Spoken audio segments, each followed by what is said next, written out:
ডিব্ৰুগড়ৰ হনুমান বক্স সুৰজমল কানৈ মহাবিদ্যালয়ৰ ছাত্ৰ একতা সভাৰ উদ্যোগত আৰু কানৈ মহাবিদ্যালয়ৰ গ্ৰীণ ক্লাব ডিব্ৰুগড়ৰ স্বেচ্ছাসেৱী সংগঠন আগ্ৰহ CCF কানৈ মহাবিদ্যালয়ৰ ছাত্ৰাবাস আৰু ছাত্ৰীনিবাসৰ সহযোগত অসমত স্বচ্ছতাক আন্দোলনমুখী তথা নৱজাগৰণ সৃষ্টিৰ লক্ষ্যৰে আজি এক অভূতপূৰ্ব কাৰ্যসূচী গ্ৰহণ কৰা হয়। 18খন আৱৰ্জনা পেলোৱা গাড়ী আৰু 2 শতাধিক অংশগ্ৰহণকাৰীয়ে ডিব্ৰুগড়ৰ ঐতিহ্যপূৰ্ণ কেচি গগৈ পথ সম্পূৰ্ণ পৰিষ্কাৰ কৰে। উল্লেখ্য যে এই পথটো প্ৰাক্তন মুখ্যমন্ত্ৰী কেশৱ চন্দ্ৰ গগৈৰ নামত নামাকৰণ আৰু বৰ্তমান দেশৰ উচ্চতম ন্যায়ালয়ৰ মুখ্য ন্যায়াধীশৰ আবাসগৃহ।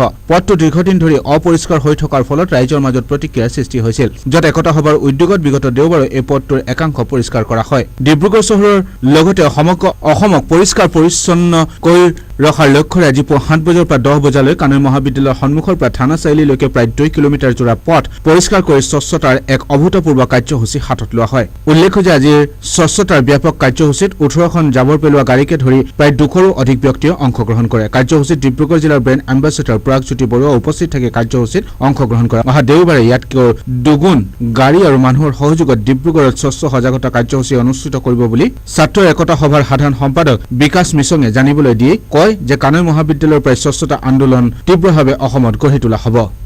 আজি আমাৰ কানৈ মহাবিদ্যালয়ৰ পৰা থানা চাৰিআলিলৈকে যি চাফাই অভিযান আমি আৰম্ভ কৰিলোঁ, এই অভিযানে আমাৰ অনাগত দিনত যিকোনো কাৰ্যসূচী লোৱাত যথেষ্টখিনি সহায় কৰিব।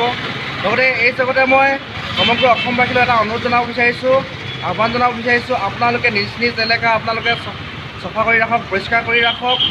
লগতে প্ৰতিখন মহাবিদ্যালয় আৰু বিদ্যালয়লৈ মই আহ্বান জনাব বিচাৰিছোঁ, মহাবিদ্যালয়ৰ ছাত্ৰ একতা সভাসমূহলৈ মই আহ্বান জনাব বিচাৰিছোঁ, প্ৰতিখন মহাবিদ্যালয়ৰ ছাত্ৰ একতা সভাই এনেধৰণৰ স্বচ্ছতাৰ ওপৰত তেওঁলোকে কাৰ্যসূচী গ্ৰহণ কৰক।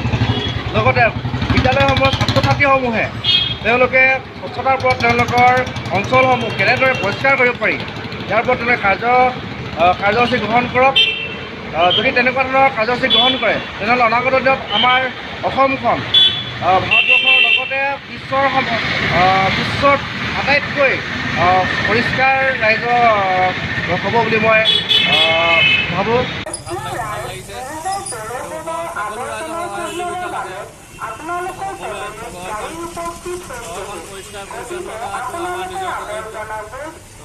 পৰিষ্কাৰ পৰিচ্ছন্ন হ'লে কাৰণে সকলো ৰাইজে সহযোগ কৰিব লাগে।